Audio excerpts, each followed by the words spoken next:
Friends,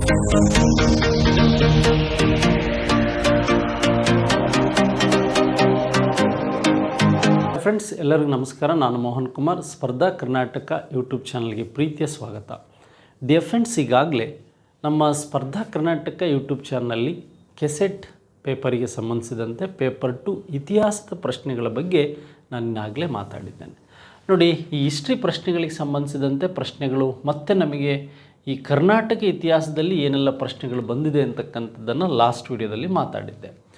ಯಾರು ನಮ್ಮ ಸ್ಪರ್ಧಾ ಕರ್ನಾಟಕ ಯೂಟ್ಯೂಬ್ ಚಾನಲ್ಗೆ ಸಬ್ಸ್ಕ್ರೈಬ್ ಆಗಿಲ್ಲ ಅವರು ಸಬ್ಸ್ಕ್ರೈಬ್ ಆಗಿ ಅಂತ ಹೇಳ್ತಾ ನೆಕ್ಸ್ಟು ಮುಂದುವರಿದ ಭಾಗಗಳ ಪ್ರಶ್ನೆಗಳ ಬಗ್ಗೆ ನಾನು ಮಾತಾಡ್ತಾ ಹೋಗ್ತೇನೆ.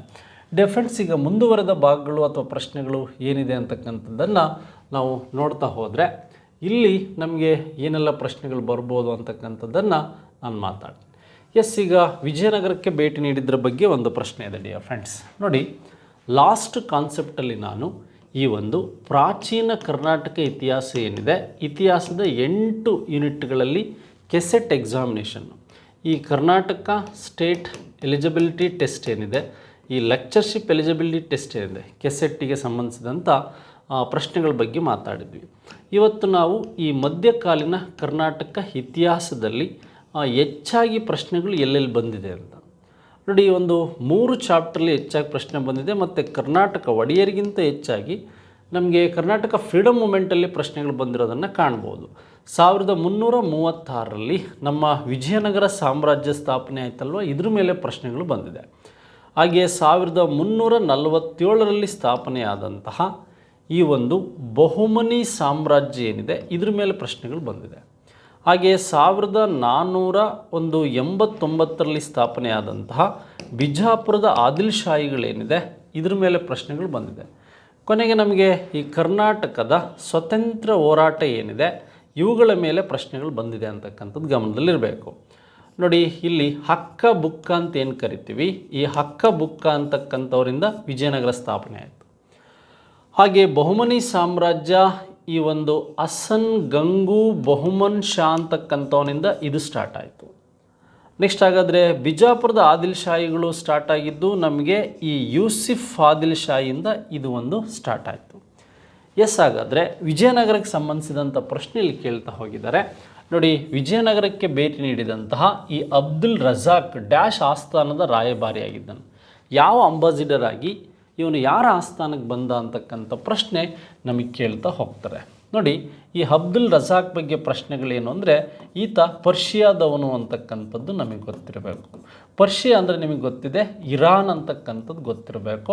ಈತ 1443ರಲ್ಲಿ ಈ ಒಂದು 2ನೇ ದೇವರಾಯ ಯಾರ ಆಸ್ಥಾನಕ್ಕೆ, 2ನೇ ದೇವರಾಯನ ಆಸ್ಥಾನಕ್ಕೆ, ಈ ಪ್ರೌಢ ದೇವರಾಯ ಅಂತ ಏನು ಕರಿತೀವಿ ಅಥವಾ 2ನೇ ದೇವರಾಯ ಗಜಬೆಂಟಗಾರ ಅಂತ ಏನು ಕರಿತೀವಿ, ಈ ದೇವರಾಯನ ಆಸ್ಥಾನಕ್ಕೆ ಬಂದ.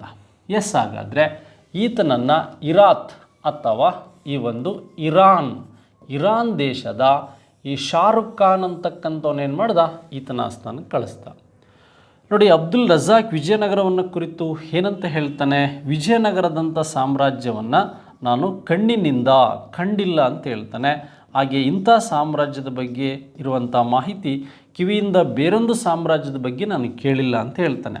ನೋಡಿ, ಇಲ್ಲಿ ವಿಜಯನಗರ ಸಾಮ್ರಾಜ್ಯದಲ್ಲಿ ಪ್ರಜೆಗಳಿಗೆ ಈ ಆಹಾರಕ್ಕಿಂತ ಈ ಗುಲಾಬಿ ಹೂವಿನ ಮೇಲೆ ಹೆಚ್ಚು ಆಸಕ್ತಿ ಹೊಂದಿದ್ದರು ಅಂತ ಹೇಳ್ತಾನೆ.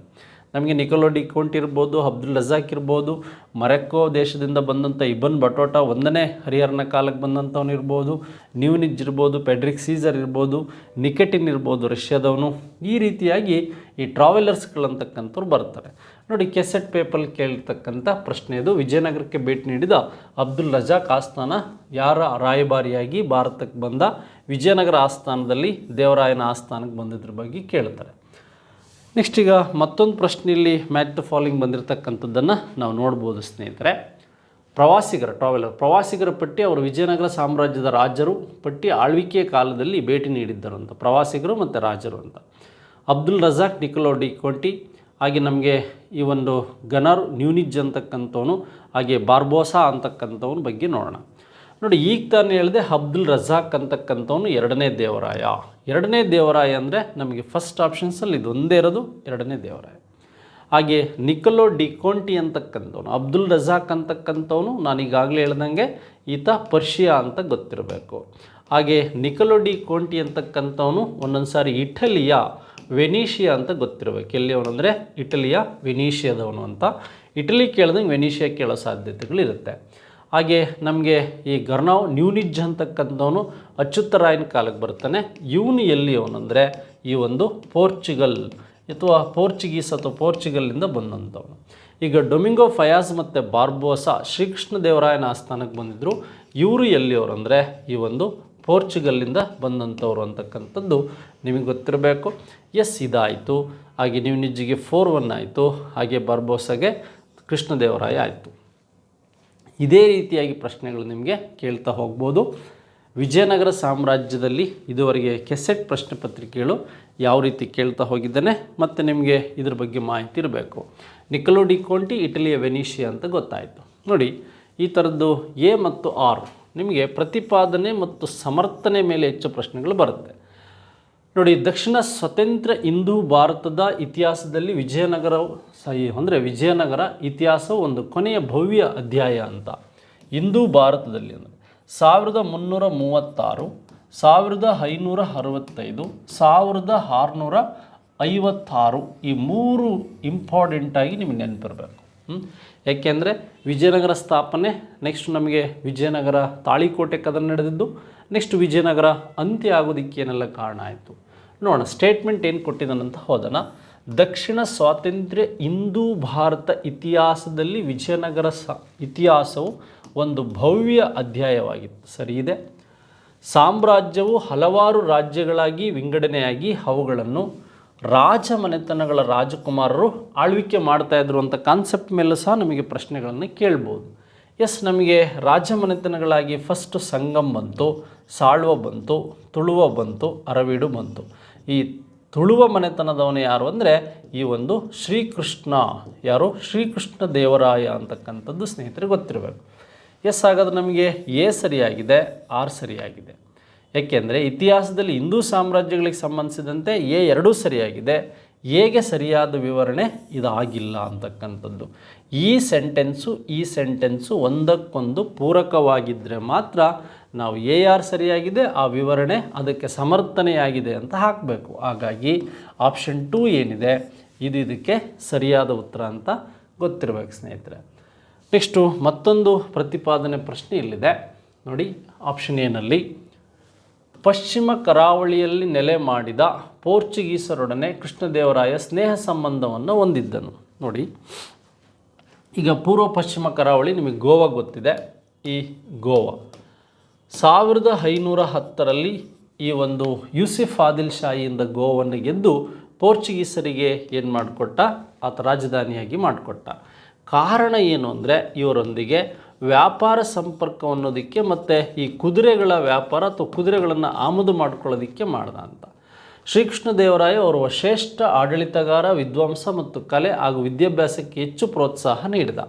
ನೋಡಿ, ಪೋರ್ಚುಗೀಸರು ಬೇರೆ, ಅವರೊಂದಿಗೆ ಸಂಬಂಧ ಬೇರೆ. ಇದು ಇವನು ವೈಯಕ್ತಿಕವಾಗಿ ಅಷ್ಟದಿಗ್ಗಜರಿದ್ದದ್ದಿರ್ಬೋದು, ಜಾಂಬೋತಿ ಕಲ್ಯಾಣ ಇರ್ಬೋದು, ಈ ರೀತಿಯಾದಂತಹ ಒಂದು ಕೃತಿಗಳನ್ನು ಈತ ಬರೆದಿದ್ದಿರ್ಬೋದು. ತೆಲುಗು ಮತ್ತು ಕನ್ನಡ ಸಂಸ್ಕೃತದಲ್ಲಿ ಪ್ರೋತ್ಸಾಹ. ಇವನ ಬಗ್ಗೆ ಕಲೆ ಮತ್ತು ವಾಸ್ತುಶಿಲ್ಪಕ್ಕೆ ಈ ಗೋಪುರಗಳನ್ನು ನೋಡಿ 1509ರಿಂದ 1529ರವರೆಗೆ ಆಳ್ವಿಕೆಯನ್ನು ಮಾಡಿದ. ಹಾಗೆ ವಿಜಯನಗರ ಸಾಮ್ರಾಜ್ಯ ಸ್ಥಾಪನೆ ಆದಾಗ ಅಥವಾ ಶ್ರೀಕೃಷ್ಣ ದೇವರಾಯನ ಆಸ್ಥಾನಕ್ಕೆ ಏನು ಸಮಾಜ ಸುಧಾರಕರು, ಧಾರ್ಮಿಕ ಸುಧಾರಕರು ವಲ್ಲಭಾಚಾರ್ಯ ಇರ್ಬೋದು, ಚೈತನ್ಯ ಇರ್ಬೋದು, ಭೇಟಿ ನೀಡಿದ್ರ ಬಗ್ಗೆಯೂ ನಿಮಗೆ ಮಾಹಿತಿ ಇರಬೇಕು. ಹಾಗೆ ನಿಮಗೆ ಬಾಬರ್ ಅಂತಕ್ಕಂಥವನು 1526ರಲ್ಲಿ ಏನು ಪಾಣಿಪತ್ ಕದನ ನಡೆದು ಬಾಬರ್ ಮೊಘಲ್ ಸಾಮ್ರಾಜ್ಯವನ್ನು ಸ್ಟಾರ್ಟ್ ಮಾಡ್ದ. ಈ ಸಂದರ್ಭದಲ್ಲಿ ಈ ದೆಹಲಿ ಸುಲ್ತಾನರ ದೊರೆ ಯಾರಿದ್ದ ಅಂದರೆ, ಅಥವಾ ಮೊಘಲ್ ದೊರೆ ಯಾರಿದ್ದ, ಮುಸ್ಲಿಂ ದೊರೆ ಅಂದರೆ ಬಾಬರ್ ಅಂತ ಗೊತ್ತಿರಬೇಕು. ಇಲ್ಲಿ ಎ ಕರೆಕ್ಟ್ ಆಗಿದೆ, ಆರ್ ಕರೆಕ್ಟ್ ಆಗಿದೆ, ಆದರೆ ಸರಿಯಾದ ವಿವರಣೆ ಇದಾಗಿಲ್ಲ ಅಂತಕ್ಕಂಥದ್ದು ಗೊತ್ತಿರಬೇಕು. ಸರಿಯಾದ ವಿವರಣೆ ಇದಲ್ಲ ಅಂತಕ್ಕಂಥದ್ದು ನಿಮಗೆ ಗೊತ್ತಿರಬೇಕು. ಎಸ್ ಸ್ನೇಹಿತರೆ, 4ನೇ ಪ್ರಶ್ನೆಗೆ ನಮಗೆ ಸರಿಯಾದ ಉತ್ತರ ಗೊತ್ತಾಯಿತು. ಸಂಗಮ್ ಸಂತತಿಯ ದೊರೆಗಳನ್ನು ಆರೋಹಣ ಕ್ರಮದಲ್ಲಿ ಜೋಡಿಸಿ ನಮಗೆ 1ನೇ ವಿರೂಪಾಕ್ಷ ಮತ್ತು ಅಂದರೆ ಅವರೋಹಣ ಆರೋಹಣ ಅಂತ ಏರಿಕೆ ಮತ್ತು ಇಳಿಕೆ ಕ್ರಮ ಅಂತ ಕೇಳಿದನಲ್ಲಿ ಒಂದನೇ ವಿರೂಪಾಕ್ಷ, ಎರಡನೇ ಬುಕ್ಕ, ಎರಡನೇ ವಿರೂಪಾಕ್ಷ ಮತ್ತು ಎರಡನೇ ದೇವರಾಯ ಅಂತಿದೆ. ವೆರಿ ಸಿಂಪಲ್ಲಾಗಿ ನಾವು ನೋಡೋದಾದರೆ ಹಕ್ಕ, ಬುಕ್ಕ, ಹರಿಹರ, ಮಾದಪ್ಪ, ಮುದ್ದಪ್ಪ, ಕಂಪಣ್ಣ. ನೋಡಿ, ಹರಿಹರ, ಬುಕ್ಕರಾಯ, ಮಾರಪ್ಪ, ಮುದ್ದಣ್ಣ ಮತ್ತು ಕಂಪಣ್ಣ ಅಂತಕ್ಕಂಥ 5 ಜನ ಸಂಗಮ್ನವರು. ಯಾರು? ಈ ಸಂಗಮ್ ಸಂತತಿಯವರು ಏನು ಮಾಡ್ತಾರೆ, ಇದನ್ನು ಸ್ಥಾಪನೆ ಮಾಡಿದರು. ಸಂಗಮ್ ಸಂತತಿಯವರು ಸ್ಥಾಪನೆ ಮಾಡಿದರು. ಹಾಗಾಗಿ ನಮಗಿಲ್ಲಿ ಕಾಮನ್ನಾಗಿ ನಾವು ನೋಡೋದಾದರೆ ಒಂದನೇ ಹರಿಹರ ಬರ್ತಾನೆ.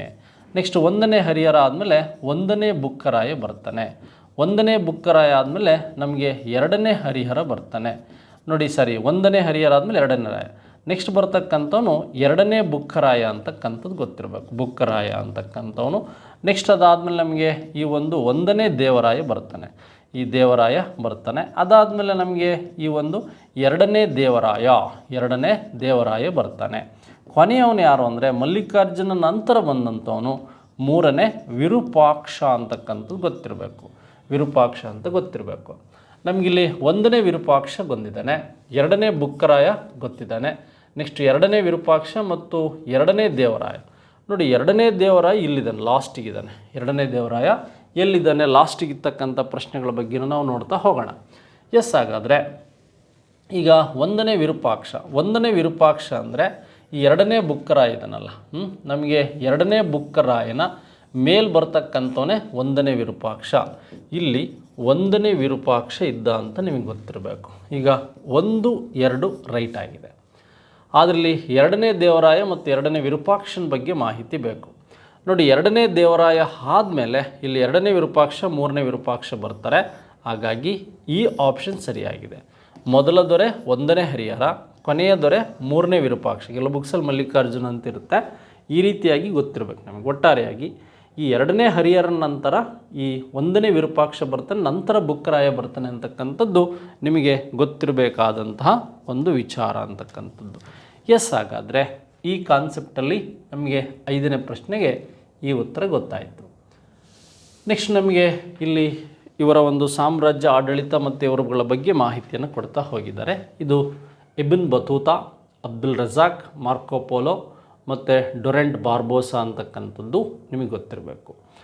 ನೋಡಿ, ಇಬ್ನ್ ಬತೂತಾ ಅಂತಕ್ಕಂಥವನು ಯಾರು? ಇಬ್ನ್ ಬಟೋಟಾ ಮೊರಕ್ಕೋ ದೇಶದವನು ಅಂತ ನಿಮಗೆ ಗೊತ್ತಿರಬೇಕು. ಮೊರಕ್ಕೋ ದೇಶ. ಇಲ್ಲಿ ಒಂದಕ್ಕೆ ಆಪ್ಷನ್ಸು ಇಲ್ಲಿದೆ ಅಂತಕ್ಕಂಥ. ಇವನ ಮೇಲೆ ಜಾಸ್ತಿ ಪ್ರಶ್ನೆಗಳು ಕೇಳ್ತಾನೆ. ಈ ಇತ್ತೀಚೆಗೆ ಆಫ್ರಿಕಾ ಖಂಡದ ದೇಶವಾದಂತಹ ಈ ಮೊರಕ್ಕೋ ದೇಶದವನು ಯಾರು ಅಂದರೆ ಇಬ್ನ್ ಬಟೋಟಾ. ಈ ಇಬ್ನ್ ಬಟೋಟಾ ಅಂತಕ್ಕಂಥವನು ವಿಜಯನಗರದ 1ನೇ ಹರಿಹರನ ಕಾಲದಲ್ಲಿ ಭೇಟಿ ನೀಡಿದ ಅಂತ ಹೇಳ್ತಾರೆ. ಯಾಕೆಂದರೆ ಇದೇ ಸಂದರ್ಭದಲ್ಲಿ 1336 ಅಂದರೆ ನಿಮ್ಗೆ ಯಾರಿದ್ದ? ಈ ಮಹಮ್ಮದ್ ಈ ಬಿನ್ ತುಘಲಕ್ ಅಂತಕ್ಕಂಥವನಿದ್ದ. ಈ ಮೊಹಮ್ಮದ್ ಬಿನ್ ತುಘಲಕ್ ಮತ್ತು 1ನೇ ಹರಿಹರನ ಕಾಲಕ್ಕೆ ಭೇಟಿ ನೀಡಿದವನು ಇವನು. ನೋಡಿ, ಈ ಮಾರ್ಕೋ ಪೋಲೋನ ಬಗ್ಗೆ ನಮಗೆ ಇಲ್ಲಿ 4 ಆಯಿತು. ನೆಕ್ಸ್ಟ್ ಅಬ್ದುಲ್ ರಜಾಕ್. ನೋಡಿ, ಅಬ್ದುಲ್ ರಜಾಕ್ ಎಲ್ಲಿ ಅಂದರೆ ಪರ್ಷಿಯಾ. ಇಲ್ಲಿ ಕೇಳಿಲ್ಲ ಪರ್ಷಿಯಾ ಅಂತ. ನಿಮಗೆ ಪರ್ಷಿಯಾ ಅಂದರೆ ಈಗಿನ ಇರಾನ್ ಅಂತಕ್ಕಂಥದ್ದು ಗೊತ್ತಿರಬೇಕು. ಇದು ಸರಿಯಾಯಿತು. ನೋಡಿ, ಹಾಗಾದರೆ ಮಾರ್ಕೋ ಪೋಲೋ ಎಲ್ಲಿ ಅವನಂದರೆ ಇಟಲಿ ಅಂತ ನೀವು ಓದಿರ್ತೀರ. ಇಟಲಿ ಬರೋದು ವೆನೀಷಿಯಾದಲ್ಲಿ. ಇದು ಸರಿಯಾಗಿದೆ ಅಂತಕ್ಕಂಥದ್ದು ನಮಗೆ ಗೊತ್ತಾಯಿತು. ಹಾಗೆ ಈ ಡೊರೆಂಟ್ ಬಾರ್ಬೋಸಾ ಮತ್ತು ಡೊಮಿಂಗೋ ಫಯಾಜಿ ಯಾರ ಆಸ್ಥಾನಕ್ಕೆ? ಈ ಪೋರ್ಚುಗೀಸರ ದೊರೆಗಳಾಗಿ ಪೋರ್ಚುಗೀಸ್ನವರಾಗಿ ಶ್ರೀಕೃಷ್ಣದೇವರಾಯನ ಆಸ್ಥಾನಕ್ಕೆ ಈ ಡೊರೆಂಟ್ ಬಾರ್ಬೋಸಾ ಮತ್ತು ಡೊಮಿಂಗೋ ಫಯಾಜ್ ಬಂದಿದ್ರ ಬಗ್ಗೆ ನಿಮಗೆ ಮಾಹಿತಿ ಬೇಕಾಗುತ್ತೆ. ಹಾಗಾದರೆ 6ನೇ ಪ್ರಶ್ನೆಗೆ ಸರಿಯಾದ ಉತ್ತರ 3rd ಆಪ್ಷನ್ ಸ್ನೇಹಿತರೆ. ಹಾಗಾದರೆ ಇದೇ ರೀತಿಯಾಗಿ ನಿಮಗೆ ಕೆಸೆಟ್ಟಲ್ಲಿ ಬರ್ತಕ್ಕಂಥ ಪ್ರಶ್ನೆಗಳು, ಇವೇ ಪ್ರಶ್ನೆಗಳು ಒಂದೊಂದು ಸಾರಿ ರಿಪೀಟ್ ಆಗೋ ಸಾಧ್ಯತೆಗಳಿರುತ್ತೆ. ಅದೇ ರೀತಿಯಾಗಿ ನೀವು ಬೇರೆ ಈ ಓಲ್ಡ್ ಕ್ವಶನ್ ಪೇಪರ್ಗಳನ್ನು ಹೆಚ್ಚು ರೆಫರ್ ಮಾಡಬೇಕು ಕೆಸೆಟ್ ಪರೀಕ್ಷೆಗೆ. ನೆಕ್ಸ್ಟ್ ಪಟ್ಟಿ 1 ಮತ್ತು ಪಟ್ಟಿ 2ಕ್ಕೆ ಸಂಬಂಧಿಸಿದಂಥ ಅಂಶಗಳು. ನೋಡಿಲ್ಲಿ 1ನೇ ವಿರೂಪಾಕ್ಷ ಇದ್ದಾನೆ, ಈಗ ಇಮ್ಮಡಿ ದೇವರಾಯ ಇದ್ದಾನೆ, ಇಮ್ಮಡಿ ನರಸಿಂಹ ಇದ್ದಾನೆ, ಅಚ್ಯುತರಾಯ ಇದ್ದಾನೆ. ಆಲ್ಮೋಸ್ಟ್ ನಿಮಗೆ ಈ 3 ಹೆಸರುಗಳು ಗೊತ್ತಿರುತ್ತೆ. ಅದರಲ್ಲಿ 2ನೇ ದೇವರಾಯನ ಬಗ್ಗೆ ನಿಮಗೆ ಗೊತ್ತಿರಬೇಕು. ನಾನು ಈಗ ಒಂದು ಕ್ಲೂ ಕೊಟ್ಟೆ ನಿಮಗೆ. ಹೆಂಗೆ ಇದನ್ನು ಕಂಡುಹಿಡಿಬೇಕು ಅಂತಕ್ಕಂಥ ನೋಡೋದಾದರೆ ಎರಡನೇ ದೇವರಾಯನ ಆಸ್ಥಾನಕ್ಕೆ 1443ರಲ್ಲಿ ಅಬ್ದುಲ್ ರಜಾಕ್ ಬಂದ ಅಂತ ಇದೆ. 443 ಎಲ್ಲಿ ಬರುತ್ತೆ ಅಂದರೆ ಈ ಫಸ್ಟ್ ಆಪ್ಷನ್ಸಲ್ಲಿ ಬರುತ್ತೆ. 1422ರಿಂದ ದೇವರಾಯ ಅಧಿಕಾರಕ್ಕೆ ಬಂದ ಅಂತಕ್ಕಂಥದ್ದು. ಹಾಗಾದರೆ ನಮಗೆ 4ಗೆ 1 ಎಲ್ಲಿದೆ ಅಂತಕ್ಕಂಥದ್ದು ಬೇಕೀಗ. ನಮಗೆ 4ಗೆ 1 ಎಲ್ಲಿದೆ ಅಂತಕ್ಕಂಥದ್ದು ಬೇಕು. ಲಾಸ್ಟ್ ಆಪ್ಷನ್ಸಲ್ಲಿ ನಮಗೆ 4ಗೆ 1 ಎಲ್ಲಿ ಬರುತ್ತೆ ಅಂತ ನೋಡಿ. ಈ 4ನೇ ಆಪ್ಷನ್ನಿಗೆ 1 ಎಲ್ಲಿ ಬರುತ್ತೆ ಅಂತಕ್ಕಂಥದ್ದು. ಈಗ ನಮಗೆ ಇಲ್ಲಿಗೆ ಇದು ಬರುತ್ತೆ, ಅಚ್ಯುತರಾಯ ಕೊನೆಗೆ ಬರ್ತಾನೆ. ಅಚ್ಯುತರಾಯ ಕೊನೆಗೆ ಬರೋದ್ರಿಂದ ಇಲ್ಲಿಗೆ ಬರುತ್ತೆ. ಈ 4ಕ್ಕೆ 1 ಎಲ್ಲಿದೆ ಅಂತ ನೋಡಿ, ಇದು ಮಾತ್ರ ಒಂದಿದೆ. 4ಕ್ಕೆ 1 ಯಾವುದಿದೆ, ಇದು ಮಾತ್ರ ಒಂದಿದೆ ಅಂತಕ್ಕಂಥದ್ದು ನಿಮಗೆ ಗೊತ್ತಿರಬೇಕು. ಈ 4ಕ್ಕೆ 1 ಇಲ್ಲಿದೆ ಅಂದರೆ ನಿಮಗೆ ಅಚ್ಯುತರಾಯ ಇಲ್ಲಿ ಬಂದ ಅಂತಕ್ಕಂಥದ್ದು ಗೊತ್ತಾಗಬೇಕು. ನೆಕ್ಸ್ಟು 3 ಮತ್ತು 2 ನೋಡಿ. ಇಲ್ಲಿ ಇಮ್ಮಡಿ ನರಸಿಂಹ ಹಾಗೆ ವಿರೂಪಾಕ್ಷ ಬುಕ್ಕರಾಯನಿಗಿಂತ ಮುಂಚೆ ಬಂದ ಅಂತ ಆಗಲೇ ಹೇಳಿದೆ. ಈ ರೀತಿಯಾಗಿ ಒಂದೇನಾದರೂ ನಿಮಗೆ ಗೊತ್ತಾದರೆ ಅದ್ರ ಮೇಲೆ ನೀವು ಇದನ್ನು ಆನ್ಸರ್ ಮಾಡ್ಬೋದು. ಈಗ ಇಮ್ಮಡಿ ದೇವರಾಯ ಅಂದರೆ ಅಥವಾ ಎರಡನೇ ದೇವರಾಯನಿಗೆ ಆಸ್ಥಾನಕ್ಕೆ ಅಬ್ದುಲ್ ರಜಾಕ್ ಭೇಟಿ ನೀಡಿದ್ರ ಬಗ್ಗೆ ನಾನು ಹೇಳಿದೆ. ಆ ಕಾನ್ಸೆಪ್ಟ್ ಮೇಲೆ ಇದನ್ನು ನೀವು ವರ್ಕ್ ಮಾಡ್ಬೋದು, ಆ ಐಡಿಯಾದ ಮೇಲೆ. ಎಸ್, ಅದಾದಮೇಲೆ ಸ್ನೇಹಿತರೆ ಮತ್ತೆ ನಮಗೆ ಇಲ್ಲಿ ಪ್ರಶ್ನೆ ಏನು ಕೇಳಿದ್ದಾರೆ ಅಂದರೆ, ವಿದ್ಯಾರಣ್ಯರ 2 ಪ್ರಮುಖ ಕೃತಿಗಳು ಯಾವ್ಯಾವು? ಶಂಕರ ವಿಜಯ, ಸುಭಾಷಿತ ಸುಧಾನಿಧಿ, ಹಾಗೆ ರಾಜಕಾಲ ನಿರ್ಣಯ, ಯಜ್ಞತಂತ್ರ ಸುಧಾನಿಧಿ ಅಂತ ನೋಡಿ. ವಿದ್ಯಾರಣ್ಯರು, ಈ ಶೃಂಗೇರಿಯ ವಿದ್ಯಾರಣ್ಯರೇನಿದ್ದಾರೆ ಇವರಿಂದಲೇ ವಿಜಯನಗರ, ಯಾವುದು ವಿಜಯನಗರ ಸ್ಥಾಪನೆ ಆಗೋದಕ್ಕೆ ಒಂದು ಪ್ರಮುಖವಾದಂಥ ಕಾರಣ ಆಯಿತು ನೋಡಿ. ವಿದ್ಯಾರಣ್ಯರಿಗೆ ಸಂಬಂಧಿಸಿದಂತೆ ನೀವು ಓದ್ತಾ ಹೋಗಿರ್ತಕ್ಕಂಥ ಕೃತಿಗಳು ಶಂಕರ ವಿಜಯ ಅಂತಕ್ಕಂಥದ್ದು ಓದಿರ, ರಾಜಕಾಲ ನಿರ್ಣಯ ಅಂತಕ್ಕಂಥದ್ದನ್ನು ನೀವು ಓದಿದಿರ. ಈ ಸರ್ವದರ್ಶನ ಸಂಗ್ರಹ ಅಂತಕ್ಕಂಥದ್ದೇನಿದೆ ಇದು ವಿದ್ಯಾರಣ್ಯರ ಮತ್ತೊಂದು ಪ್ರಮುಖ ಕೃತಿ ನೋಡಿ. ಸರ್ವದರ್ಶ ಸಂಗ್ರಹ ನಮಗೆ ಎ ಮತ್ತು ಸಿ ನೋಡಿ. ಇಲ್ಲಿ ಎ ಮತ್ತು ಸಿ ಥರ್ಡ್ ಆಪ್ಷನ್ಸಲ್ಲಿ ರೈಟ್ ಆಗಿದೆ. ಥರ್ಡ್ ಆಪ್ಷನ್ಸಲ್ಲಿ ನಾವು ರೈಟ್ ಆಗಿರ್ತಕ್ಕಂಥದ್ದನ್ನು ನೋಡ್ತಾ ಹೋಗ್ಬೋದು ನೋಡಿ. ನಮಗೆ ಪರಾಶರ ಮಾಧವಿ ಅಂತಕ್ಕಂಥದ್ದು ಸರ್ವದರ್ಶನ ಸಂಗ್ರಹ ಹೆಚ್ಚು ರಿಪೀಟ್ ಆಗೋ ಪ್ರಶ್ನೆ, ಅಥವಾ ರಾಜಕಾಲ ನಿರ್ಣಯ ಶಂಕರ ವಿಜಯ ಇತ್ತು ಅಂತಕ್ಕಂಥದ್ದು. ವಿದ್ಯಾರಣ್ಯರ ಒಂದು ಕೃಪಕಟಾಕ್ಷದಿಂದಲೇ ಈ ಒಂದು ವಿಜಯನಗರ ಸಾಮ್ರಾಜ್ಯಕ್ಕೆ ಪ್ರಮುಖ ಸ್ಥಾಪನೆಗೆ ಕಾರಣ ಆಯಿತು ಅಂತಕ್ಕಂಥದ್ದು ಗೊತ್ತಿರಬೇಕು. ಸರ್ವದರ್ಶನ ಸಂಗ್ರಹ ಅಂತಕ್ಕಂಥದ್ದು ವಿದ್ಯಾರಣ್ಯರದು.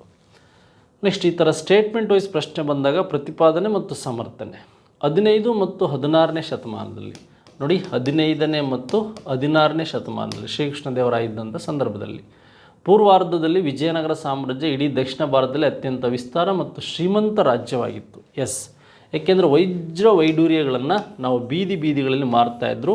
ವಿಜಯನಗರದಲ್ಲಿ ಹಂಪಿಯಲ್ಲಿ ಮಹಾನವಮಿ ದಿಬ್ಬ ಇತ್ತು, ಲೋಟಸ್ ಮಹಲ್ ಇತ್ತು. ಆ ಮಹಾನವಮಿ ದಿಬ್ಬಗಳಲ್ಲಿ ಈ ಗುಲಾಬಿ ಹೂವಿನ ರೀತಿಯಲ್ಲಿ ವೈಡೂರ್ಯಗಳನ್ನು ಮಾರ್ತಾಯಿದ್ರು. ಈಗ ರಾಮರಾಯನು ಸಂಸ್ಕೃತ ಆದರೆ ತೆಲುಗು ಭಾಷೆಗಳೆರಡರಲ್ಲೂ ಸೃಜನಶೀಲ ಪ್ರತಿಭೆಯನ್ನು ಹೊಂದಿದ್ದನು. ಇಲ್ಲ, ರಾಮರಾಯ ಅಲ್ಲ, ಶ್ರೀಕೃಷ್ಣದೇವರಾಯ ಅಂತ ಇಲ್ಲಿ ಬರಬೇಕಿತ್ತು. ಇದು ಸ್ಟೇಟ್ಮೆಂಟ್ ತಪ್ಪಾಗಿದೆ, ರಾಮರಾಯ ಅಂತಕ್ಕಂಥದ್ದಾಗಿದೆ ನೋಡಿ. ಫ್ರೆಂಡ್ಸ್, ಇಲ್ಲಿ ನಮಗೆ ಎ ಸರಿಯಾಗಿದೆ, ಆರ್ ತಪ್ಪಾಗಿದೆ.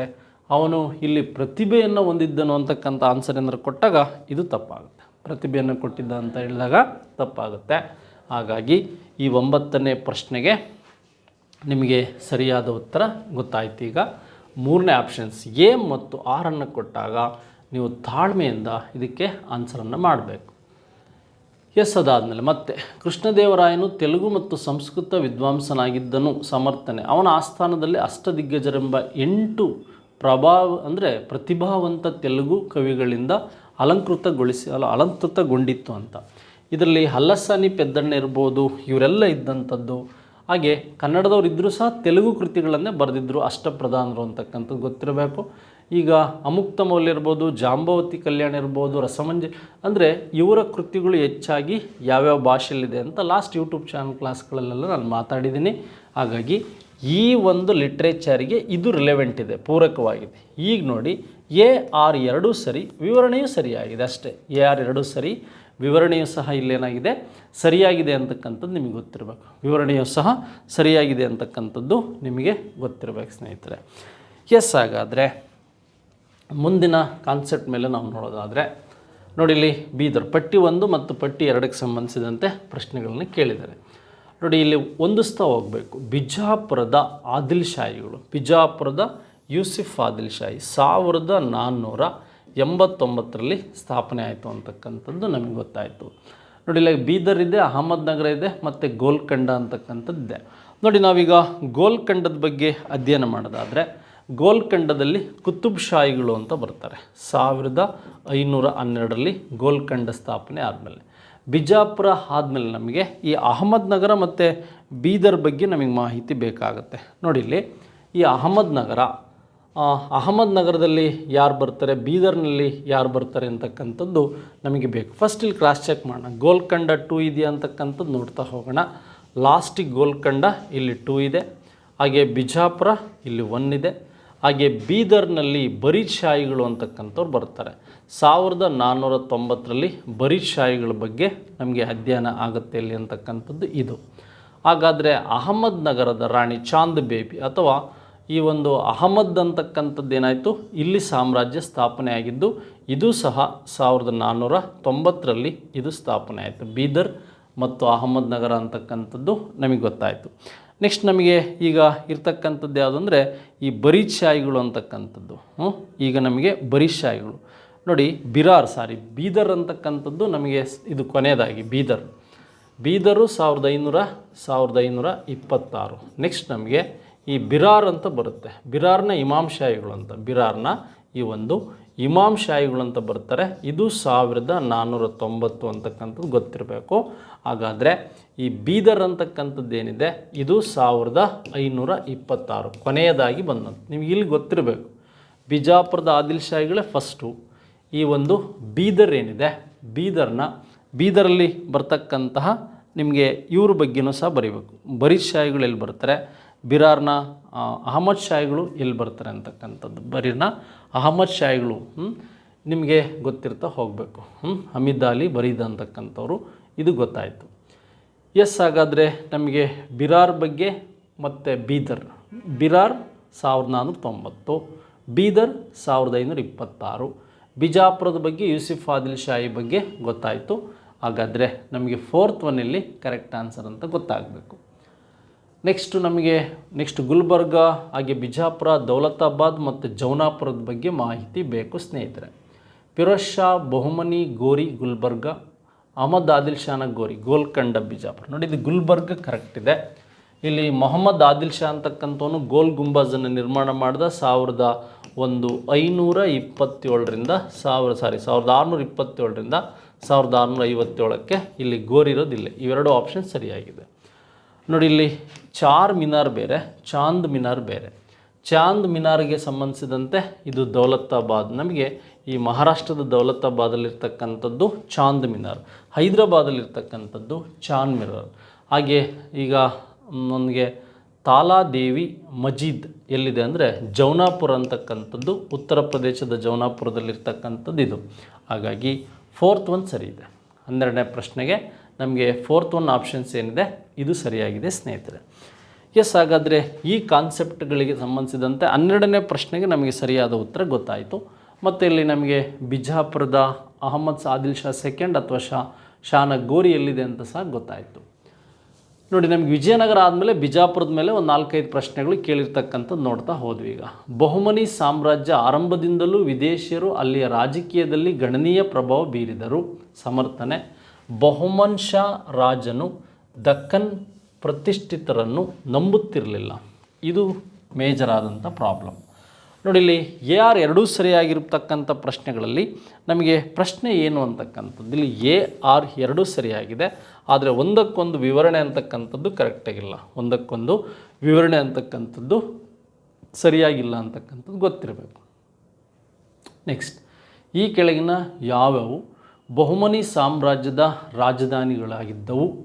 ನೋಡಿ ಇಲ್ಲಿ ದೌಲತಾಬಾದ್, ಗುಲ್ಬರ್ಗ, ಬೀದರ್ ಮತ್ತು ಹುಮನಾಬಾದ್ ಅಂತಕ್ಕಂಥದ್ದು. ನೋಡಿ ನಿಮ್ಗೆ ಗೊತ್ತಿದೆ ಗುಲ್ಬರ್ಗ ಮತ್ತು ಬೀದರ್ ಅಂತಕ್ಕಂಥದ್ದು ಏನಾಗಿತ್ತು. ದೌಲತಾಬಾದಿಗೆ ಸಂಬಂಧಿಸಿದಂಥ ಪ್ರಶ್ನೆಗಳು ಸಹ ನಿಮಗೆ ಏನಾಗಿತ್ತು ಅಂತಕ್ಕಂಥದ್ದು. ಈ 2 ಮತ್ತು 3 ಏನಿದೆ ಇವು ಸಹ ಬಹುಮನಿ ಸಾಮ್ರಾಜ್ಯದ ಒಂದು ರಾಜಧಾನಿಗಳಾಗಿತ್ತು.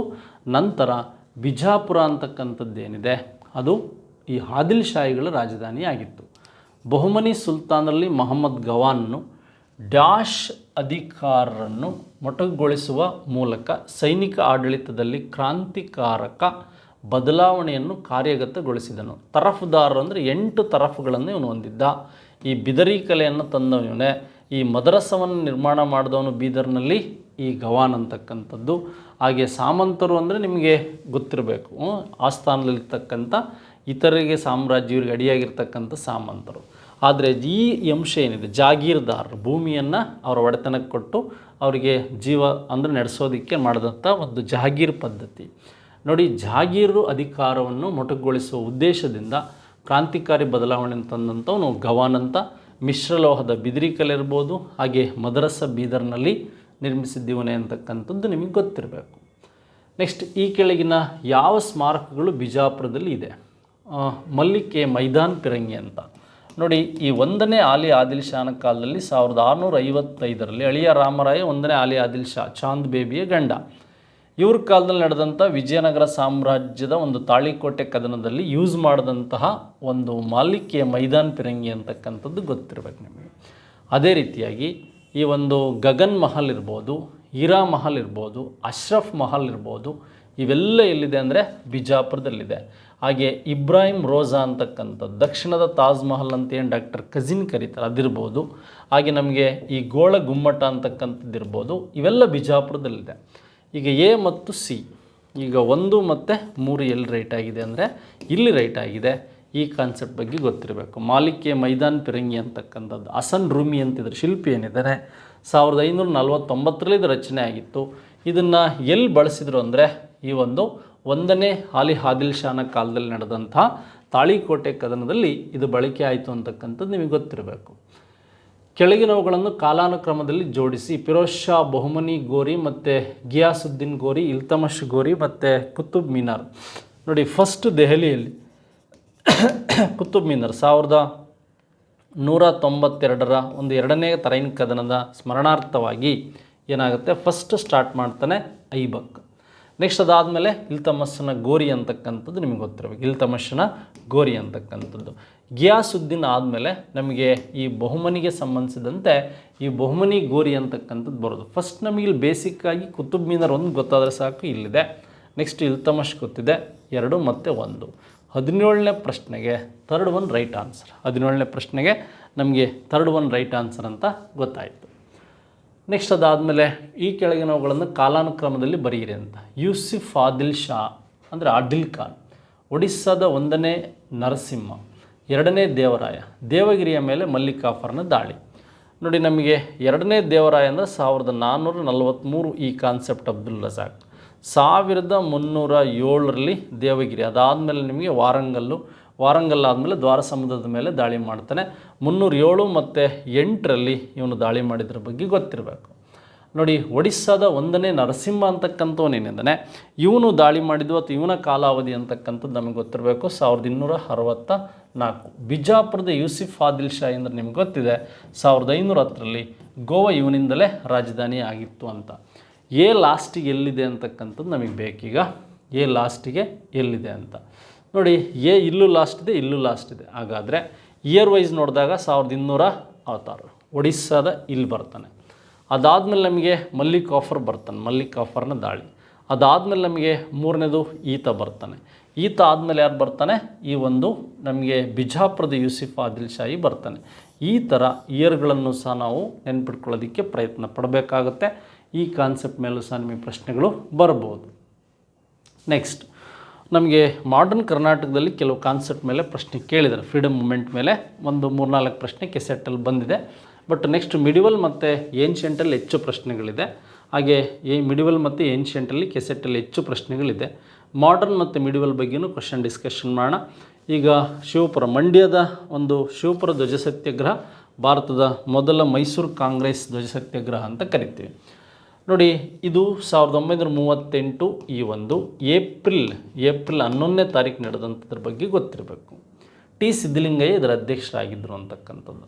ಅಮರಸೂಳ್ಯ ಹೋರಾಟ ಅಂತಕ್ಕಂಥದ್ದೇನಿದೆ, ಅಮರಸೂಳ್ಯ ಹೋರಾಟದ ಬಗ್ಗೆ ನಿಮಗೆ ಗೊತ್ತು. 1837 ಈ ಕೊಡಗರು ಏನಿದ್ದಾರೆ, ಈ ಕೊಡಗರು ಅಥವಾ ಸೂಳ್ಯದಲ್ಲಿ ನಡೆದಂಥ ಈ ಒಂದು ಇಲ್ಲಿ ನಡೆದಂಥ ಘಟನೆ ಯಾವುದು ಅಂದರೆ ಅಮರಸೂಳ್ಯ ಹೋರಾಟ ಅಂತಕ್ಕಂಥದ್ದು ನಿಂತಿರಬೇಕು. ನೋಡಿ, ಅಮರಸುಳ್ಯ ಹೋರಾಟಕ್ಕೆ ಸಂಬಂಧಿಸಿದಂತೆ ನಮಗೇನೆಲ್ಲ ಪ್ರಶ್ನೆಗಳನ್ನು ಕೇಳ್ಬೋದು ಅಂಥದ್ದು. ಈ ರೈತರಾದಂಥ ಕಲ್ಯಾಣ ಸ್ವಾಮಿ ಇಲ್ಲಿ ನೇತೃತ್ವವನ್ನು ವಹಿಸಿದ್ದು. ಯಾರು? ಕಲ್ಯಾಣ ಸ್ವಾಮಿ ಅವರು ನೇತೃತ್ವ ವಹಿಸಿದ್ದು. ಅರಮನೆ ಸತ್ಯಾಗ್ರಹ ನಿಮಗೆ ಗೊತ್ತಿದೆ. ಅರಮನೆ ಸತ್ಯಾಗ್ರಹ ಸೆಪ್ಟೆಂಬರ್ 1ನೇ ತಾರೀಕು KC ರೆಡ್ಡಿ ಅವರ ನೇತೃತ್ವದಲ್ಲಿ ಈ ಒಡೆಯರ ಅಧಿಕಾರವನ್ನು ಕೆಳಗಿಳಿಸೋದಕ್ಕೆ ಏನು ಬೆಂಗಳೂರಿನಿಂದ ಮೈಸೂರಿಗೆ ಹೊರಟಂಥ ಹೋರಾಟವೇ ಅರಮನೆ ಸತ್ಯಾಗ್ರಹ. ರೆಸ್ಪಾನ್ಸಿಬಲ್ ಗೌರ್ಮೆಂಟನ್ನು ಅಕ್ಟೋಬರ್ 24ಕ್ಕೆ ಸ್ಟಾರ್ಟ್ ಮಾಡಿದರು. ನೋಡಿ, ಈಸೂರು ದುರಂತ ಬ್ರಿಟಿಷರ ವಿರುದ್ಧ ನಮಗೆ ಸ್ಟಾರ್ಟ್ ಆಗಿದ್ದು ಈ ಸೆಪ್ಟೆಂಬರ್ ತಿಂಗಳಲ್ಲಿ ಇದು ಸ್ಟಾರ್ಟ್ ಆಯಿತು 1942ನಲ್ಲಿ. ಶಿವಪುರ ಅಂತಕ್ಕಂಥದ್ದು 2 ಇಲ್ಲಿದೆ. ಹಾಗೆ ಸುಳ್ಯ ಹೋರಾಟ ಅಂತಕ್ಕಂಥದ್ದು ಇಲ್ಲಿದೆ. ಅರಮನೆ ಸತ್ಯಾಗ್ರಹ ಅಂತಕ್ಕಂಥದ್ದು ಇಲ್ಲಿದೆ. ಅದೇ ರೀತಿಯಾಗಿ ಈಸೂರು ಘಟನೆ ಅಂತಕ್ಕಂಥದ್ದು ಸಹ ಇಲ್ಲಿದೆ. ನೋಡಿ, ಈ ರೀತಿಯಾಗಿ ಮಾಡರ್ನ್ ಕರ್ನಾಟಕದಲ್ಲೂ ಸಹ ಪ್ರಶ್ನೆಗಳು ಬಂದಿದೆ. ರೈಟ್ ಆನ್ಸರು ಈ ಸೆಕೆಂಡ್ ಒನ್. ನೆಕ್ಸ್ಟ್, ರಾಜಶಾಹಿ ಮೈಸೂರಿಗೆ ಗಾಂಧೀಜಿಯವರು ಭೇಟಿ ನೀಡಿದ ವರ್ಷಗಳು. ನೋಡಿ, ಆಫ್ರಿಕಾದಿಂದ ಬಂದ ನಂತರ ಗಾಂಧೀಜಿಯವರು 1915ರಲ್ಲಿ ಫಸ್ಟು ಬೆಂಗಳೂರಿಗೆ ಬರ್ತಾರೆ ಅಂತಕ್ಕಂಥದ್ದು. ನಂತರ 1918ರಲ್ಲಿ ಬಂದರು. ನಂತರ 1924ರಲ್ಲಿ ಇವರು ಮೇಜರಾಗಿ ಬಂದಿದ್ದು ಈ ಬೆಳಗಾವ್ ಅಂತಕ್ಕಂಥದ್ದೇನಿದೆ, ಬೆಳಗಾವ್ ಕಾಂಗ್ರೆಸ್ ಅಧಿವೇಶನ. 1927ರಲ್ಲಿ ಇವರೆಲ್ಲಿ ಬಂದು ಅಂದರೆ ಮೈಸೂರಿಗೆ ಬಂದರು, ಶಿವಮೊಗ್ಗ ಬಂದರು, ಚಿಕ್ಕಮಗಳೂರು ಬಂದರು, ಹೆಗ್ಗೋಡಿಗೆ ಭೇಟಿ ನೀಡಿದರು. ಇವಾಗಲೇ ಈ ನಾಲ್ವಡಿ ಕೃಷ್ಣರಾಜರಿಗೆ ರಾಜಋಷಿ ಅಂತಕ್ಕಂಥ ಬಿರುದನ್ನು ಕೊಟ್ಟರು. 1936ರಲ್ಲಿ ಇವರು ನಂದಿ ಬೆಟ್ಟ ಅಥವಾ ನಂದಿ ಹಿಲ್ಸಲ್ಲಿ 45 ದಿನಗಳ ಕಾಲ ಇದ್ದರು ಅಂತ. ಗಾಂಧೀಜಿ ಒಟ್ಟಾರೆಯಾಗಿ ಈ ಅವಧಿಯಲ್ಲಿ ವಿಸಿಟ್ ಇನ್ 18 ಟೈಮ್ ಕರ್ನಾಟಕಕ್ಕೆ 18 ಬಾರಿ ವಿಸಿಟ್ ಮಾಡಿದ್ದಾರೆ. 27 ಮೈಸೂರು, 15 ಬೆಂಗಳೂರು. ಫಸ್ಟ್ ಬೆಂಗಳೂರಿಗೆ ಬರ್ತಾರೆ. ಗೋಪಾಲಕೃಷ್ಣ ಗೋಖಲೆ ಅವರ ಒಂದು ಪ್ರತಿಮೆಯನ್ನು ಅನಾವರಣ ಮಾಡೋದಕ್ಕೆ ಅಥವಾ ಉದ್ಘಾಟನೆ ಮಾಡೋದಕ್ಕೆ ಅವರು ಬಂದರು ಅಂತಕ್ಕಂಥದ್ದು. ಸಿ ಮತ್ತು ಡಿ ಎಲ್ಲಿದೆ ಅಂದರೆ ಸಿ ಮತ್ತು ಡಿ ಇಲ್ಲಿದೆ. ಈ ಆಪ್ಷನ್ಸ್ ರೈಟ್ ಆಗಿದೆ. ಟೋಟಲ್ ಅವರು ವಿಸಿಟ್ ಮಾಡಿದಂಥ ಪ್ಲೇಸ್ ಹೂವಿನಡಗಲಿ ನಂದಿ ಬೆಟ್ಟ ಇರ್ಬೋದು. ಹಾಗೆ ನಿಮಗೆ ಇಲ್ಲಿ ನೋಡ್ತಾ ಹೋಗ್ಬೋದು. ಅಖಿಲ ಕರ್ನಾಟಕ ಸತ್ಯಾಗ್ರಹ ದಿನ ಎಂದು ಯಾವ ದಿನವನ್ನು ಆಚರಿಸಲಾಗಿದೆ? ಜನವರಿ 30, ಜನವರಿ 12, ಜೂನ್ 32. ನೋಡಿ, ನಿಮಗೆ ಗೊತ್ತಿದೆ, ಇದು ಅಖಿಲ ಕರ್ನಾಟಕ ಸತ್ಯಾಗ್ರಹ ಅಂತ ಕರಿತೀವಿ ಅಥವಾ ಕರ ನಿರಾಕರಣ ಚಳವಳಿ ಅಂತ ಗೊತ್ತಿರಬೇಕು. ಇದು ಮೇಜರಾಗಿ ನಮಗೆ ಮೈಸೂರು ಇರ್ಬೋದು, ಹಾಗೆ ಬೆಂಗಳೂರು ಇರ್ಬೋದು, ಹಾಗೆ ತುಮಕೂರು ಇರ್ಬೋದು. ಇಲ್ಲಿ ನಡೆದಂಥ ಘಟನೆ ಇದು ಕರ ನಿರಾಕರಣ ಚಳವಳಿ ಅಥವಾ ಅಖಿಲ ಕರ್ನಾಟಕ ಸತ್ಯಾಗ್ರಹ ದಿನವನ್ನು 12 ಜನವರಿ 1932ರಲ್ಲಿ ಆಚರಣೆ ಮಾಡಿದರು. ಹೊಸಪೇಟೆಯಲ್ಲೂ ಸಹ ಇದು ಆಯಿತು ಅಂತಕ್ಕಂಥದ್ದು ನಿಮಗೆ ಗೊತ್ತಿರಬೇಕು. ಇವು ಕರ್ನಾಟಕ ಮಾಡರ್ನ್ ಮತ್ತು ಮಿಡಿವಲಲ್ಲಿ ಒಂದು ಸಿಂಪಲ್ಲಾಗಿ ಒಂದು 20 ಕ್ವಶನ್ಸ್ ಬೇರೆ ಬೇರೆ ಎಕ್ಸಾಮ್ ಕೆಸೆಟ್ಟಲ್ಲಿ ಬಂದಿರತಕ್ಕಂಥ ಪ್ರಶ್ನೆಗಳು. ನೆಕ್ಸ್ಟ್ ನಾವು ಬೇರೆ ವಿಡಿಯೋದಲ್ಲಿ ಮಿಡಿವಲ್ ಇಂಡಿಯಾ ಮತ್ತು ಮಾಡರ್ನ್ ಇಂಡಿಯಾದಲ್ಲಿ ಯಾವ ರೀತಿ ಕ್ವಶನ್ಸ್ಗಳು ಕೆಸೆಟ್ಟಲ್ಲಿ ಬಂದಿದೆ ಅಂತ ಡಿಸ್ಕಷನ್ ಮಾಡೋಣ.